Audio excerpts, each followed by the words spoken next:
திருவண்ணாமலையில் மட்டும்தான் கிரிவலம் சுற்றி வரப்படுது.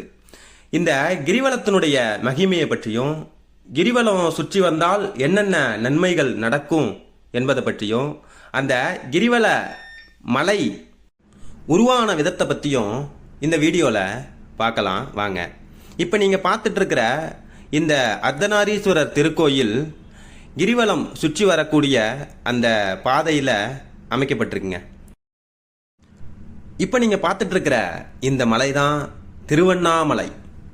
ஜோதியாக தோன்றி பிறகு மலையாக அமர்ந்த அண்ணாமலையாரே இங்கு அமர்ந்திருப்பதாக சித்தர்கள் கூறுகின்றனர். இங்கு வழிபடக்கூடிய கிரிவலம் உருவான கதை தெரியுமா? அந்த கிரிவலத்தை முதலாக சுற்றி வந்த அந்த முதல் நபர் யார் என்று தெரியுமா?